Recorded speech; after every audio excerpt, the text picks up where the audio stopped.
Not since the miners' strike in the 1980s has Kent seen such prolonged and intensive police activity. But the officers involved in scenes like these didn't have the training or expertise modern forces have at their disposal.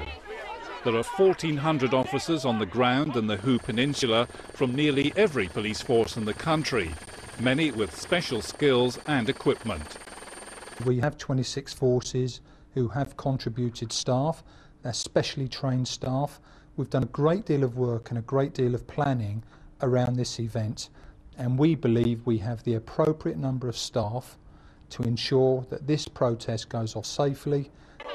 Riot police were in action at last year's climate camp and protest at a third runway at Heathrow Airport. And already protesters at the Kingsnorth climate camp have come face to face with the riot police.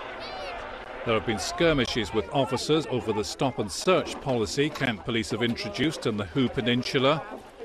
But the Assistant Chief Constable in charge of the operation insists safety is the issue after the seizure of more weapons.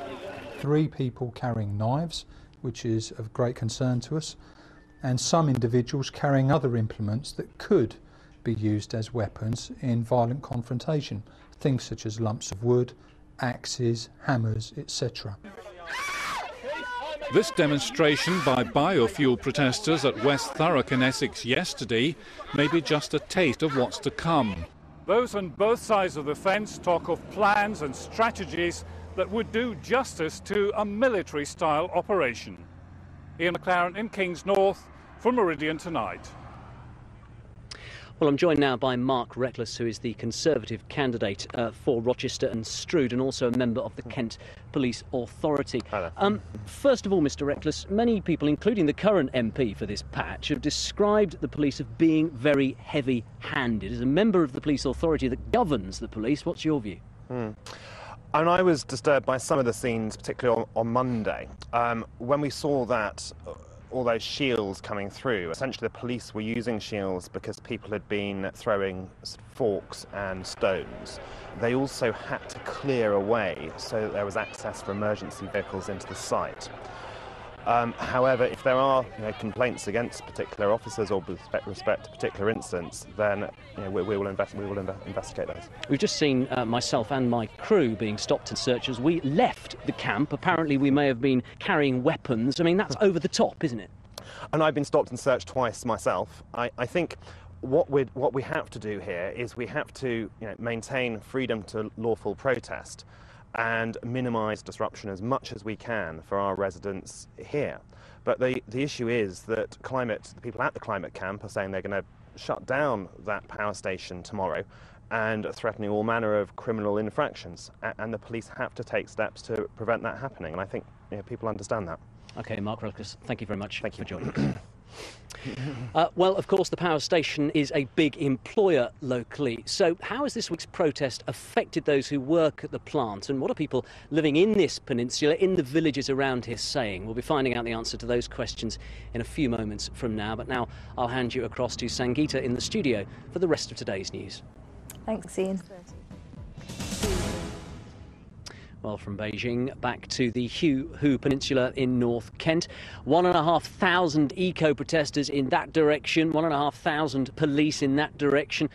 Tomorrow, some protesters from what they are calling their climate camp will try to shut down the Kingsnorth power station. The police are saying they will not let that happen. So, what has it been like working inside that plant this week? And why is a new plant planned for this site anyway? Abigail Bracken reports. Kingsnorth Power Station is still burning coal and oil unaffected by the protests outside. It produces enough electricity to power 1.5 million homes in the southeast. Workers have to get past the extra security, but say it's still business as normal at the plant. It's a bit concerning, but you feel safe because there's that many extra security that you know that when you come through everything will be fine. It's boosting morale more because people know that the need is greater than before because of you've got to look after the extra security staff and other people will all need feeding and watering and they have facilities that we need to do. Climate camp protesters say they plan to shut down the power station from 3 routes. The blue route will approach by sea and river. The green route will approach by land and, if necessary, cut through fences surrounding the plant. And they say the silver route will approach by air with parachutists and kites. The protesters warn that building a new plant here will cause catastrophic climate change. But E.ON says we need coal-fired plants to keep the lights on. The new coal plant we're going to build is 20% more efficient, so it'll produce 20% less carbon going forwards. It'll be the cleanest coal-fired power station in the UK. And it's important because renewables on its own won't deliver what we need in terms of both low carbon, affordability and security of supply. And it's that security of supply that protesters hope to stop at Kingsnorth tomorrow. Abigail Bracken in Who for Meridian Tonight. Now, of course, there are villages dotted all over the Who Peninsula where we are now.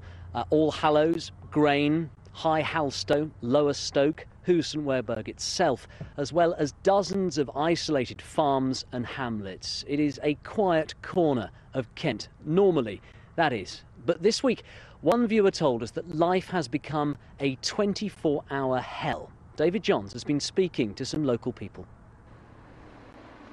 The only things that normally fly over the village sign in Who are the birds. But for the past week, the police helicopter has kept a watchful eye on the peninsula. And mounted police aren't a usual sight on the village streets either. Both hint at the change in atmosphere that you'll find here because of the climate camp. Normally, when we ask people for a comment on the street about a local story, they're only too happy to go on camera. But this week, talking to them about the climate camp has been a different story. Many people I've spoken to have said they don't want the climate camp protesters here, but they're too afraid to go on camera. If not fearful, then at least anxious that there might be some kind of repercussions. Not everyone is so easily cowed. Some say not only are the protesters unwelcome, but the way they're going about their business is unwelcome too. They come, they turn up in minibuses, dirty diesel vans, they park anywhere they like. As soon as you question them, they get aggressive. You know, if you don't agree with them, they're aggressive. But north of the camp, at the village of High Halstow, the pub's been welcoming campaigners and say the real nuisance comes from elsewhere. There's no problem with the protesters at all. They've come in here and they just seem like normal people making a normal protest.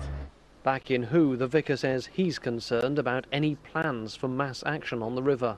The Medway Estuary is a very, very dangerous place and they have real deep concerns about the safety and well-being of the people who will actually go and do that. But whether campaigners do storm Kingsnorth or not may be academic. What they've done in terms of saying they're going to do things illegal here is they have brought the world's press here. And I think if they stood on Speaker's Corner for 30 years and spouted that message without doing anything illegal, nobody would have looked at them. One thing is for sure, until the camp has gone, the eye in the sky will remain above the village sign in Who. David Johns in Who for Meridian Tonight. Well, a lot of people didn't want to speak to us on camera. They said they felt intimidated by all the activity around them. I have to say there's been a fair amount of activity around us today. Let me just show you over there in the corner of the field where we're standing. A very small camp at the moment, but when we arrived here around 3:30, that was absolutely buzzing with police, mainly from the Greater Manchester force. We had to practically fight our way in here, even though this is a designated press point. Well, all week you've been phoning, you've been writing and you've been emailing. This is what you have been telling us. One email has come from a resident of High Halstow who'd prefer to remain anonymous. He says he's fed up with the police helicopter keeping him awake at night. He thinks that this is all a waste of taxpayers' money.